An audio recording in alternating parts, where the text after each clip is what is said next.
Welcome to Bio 3 again. This is the week 2.2 lecture. It's about radioactive isotopes. So let's give you a brief review of what we talked about last time.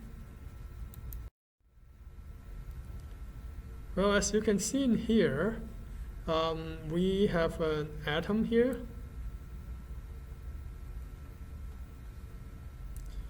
And then inside the atom in the center, we have a nucleus.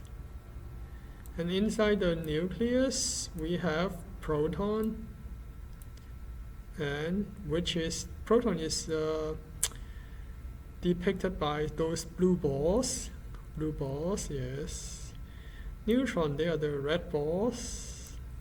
And then electrons, they are the green balls surrounding the nucleus, and most of the mass of the atom is centered in the in the nucleus, because proton and neutron, they have the mass, and in here you can see that proton is positively charged, neutron has no charge, or we can call it neutral. Electron is negatively charged, and then you can see here electron, they are arranged into two electron shell. The first electron shell maximally can hold 2 electrons. The second electron shell maximally can hold 8 electrons. But in this atom here, it has 4 proton and 4 electron. So same question as last time. What is the name of the element of this atom?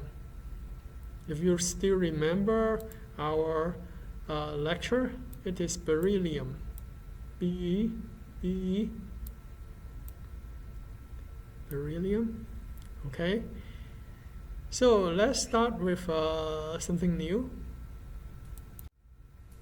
Isotopes. Well, actually, isotopes is not something new. We already talked about this in the last lecture slides, but we can go into deeper to see to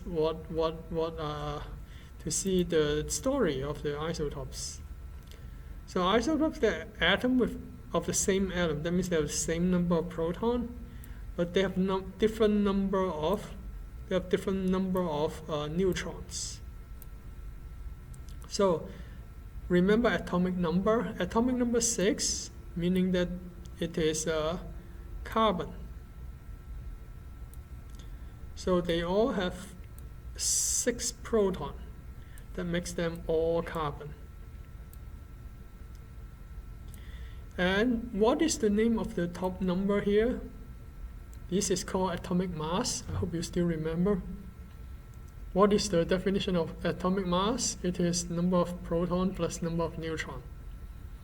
So when you take the atomic mass minus atomic number, that means 12 minus 6, then you get the number of neutron, which is 6 neutron in here. And then for the second one, atomic mass number is 13. So when you take atomic mass minus atomic number, 13 minus 6, then you get 7 neutron. Last but not least, you got atomic mass 14 here. So 14 minus 6, you have 8 neutron. And the last one, we call it carbon 14. Carbon 14.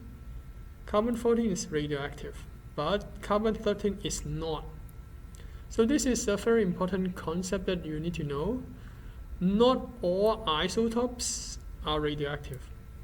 Some isotopes, like carbon 13, is not radioactive.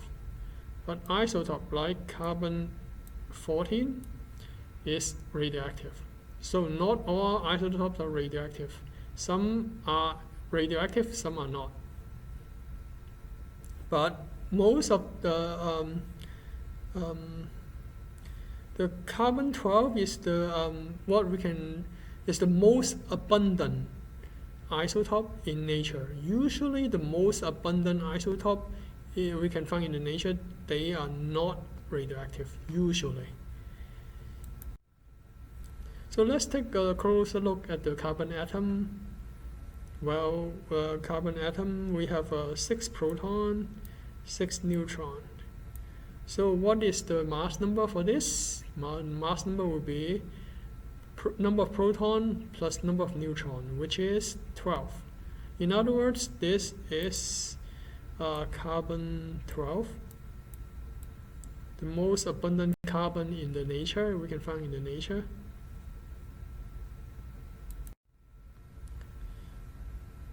So here is what we just cover. Carbon 12 is they call it nuclear number. Nuclear number is basically the same as atomic number. Atomic mass. Nuclear number is the same as atomic mass. They give you a different name here just to make you. I think it's just the textbook just want to confuse student. Atomic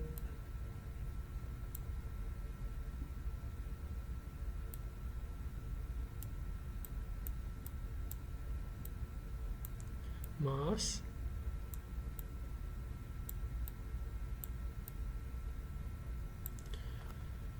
So we have carbon 12. Well, they just simply call it carbon because it is the most common form of carbon we can find. And we have carbon 13. We have carbon 14 here. So as you can see that they all have 6 proton. And they all have 6 neutron. No, the most abundant carbon has 6 neutron. Carbon 13 has 7 neutron. Carbon 14 has 8 neutron. And if you notice that on the electron shell,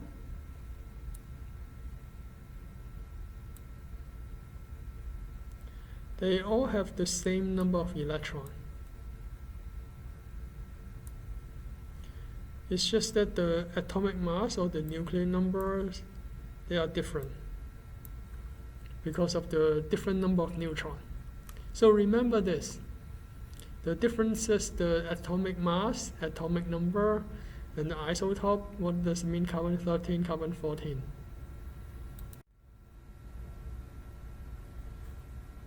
So atom of the same element, that means the same number of proton but with different number of neutron. They have the same atomic number but different atomic weight. Okay, this is also confusing because we previously said that it should be atomic mass or nuclear weight. Now we call it atomic weight. So I don't like this too many different terms. So I'll just cross this out, and consistently I will just use atomic mass in my lecture and also in my exam so that I won't confuse you. So it said that isotopes vary in physical stability. Some isotopes are radioactive, some are not. So remember that not all isotopes are radioactive. And then for radioactive isotopes, they can decay. Decay meaning that they lose their radioactive property and becomes stable.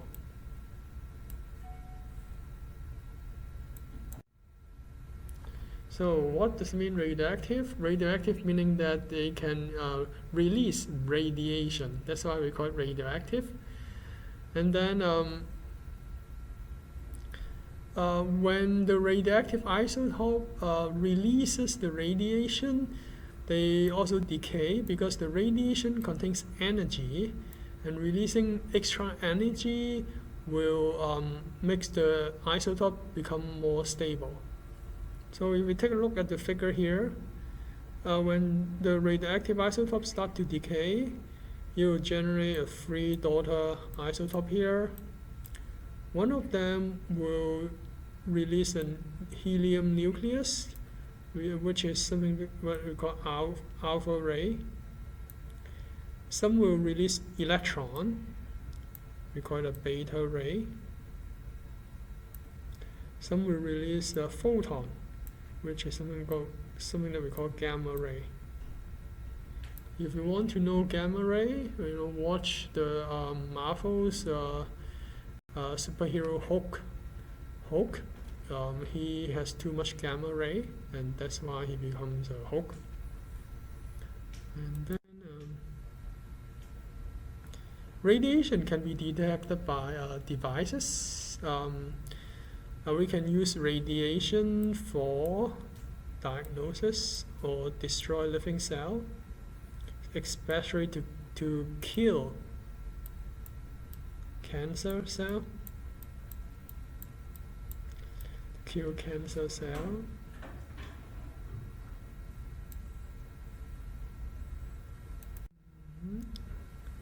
So low level of radiation, you can detect tumor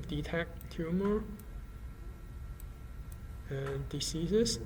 High level, they can kill cancer. I already told you that for cancer treatment. Or for sterilization, killing the bacteria and fungi on the surface of food and fruit. So let's give you an example of the use of radiation. It can use for identify thyroid tumor. So what happens is that when we don't get enough iodine in our food, then we can develop goiter. Goiter is an example of hyperthyroidism, meaning that our thyroid keeps growing, and it can also induce the growth of the tumor. And in this picture here, you can see that in this picture here, you can see that the thyroid, when it is being visualized by when a patient take a low radiation, drink some kind of radioactive solution, and then the radioactive solution can go into the thyroid, and so that the thyroid will be able to light up or visualize by the X-ray film. Then we can see the shape of the thyroid, and you can see that in here there's a tumor.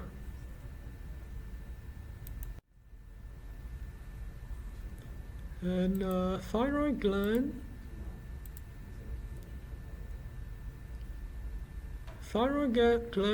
require iodine. Why?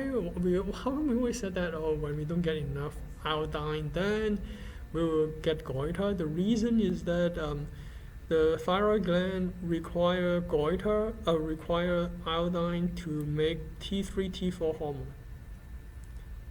T3, T4 hormone, they are the thyroid hormone.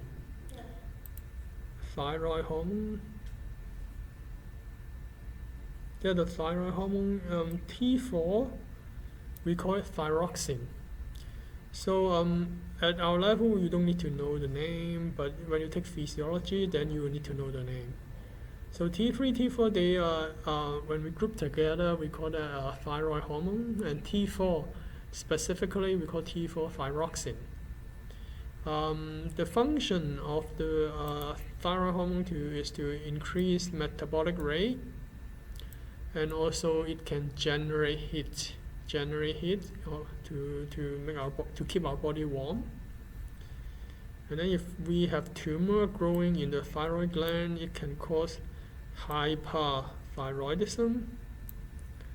Hyper means high or large or a lot.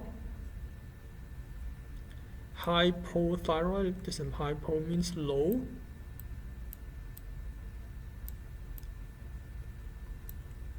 Hyper means high.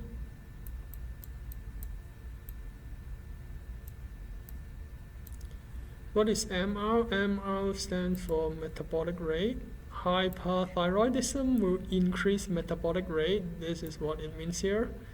Hypothyroidism will decrease the metabolic rate.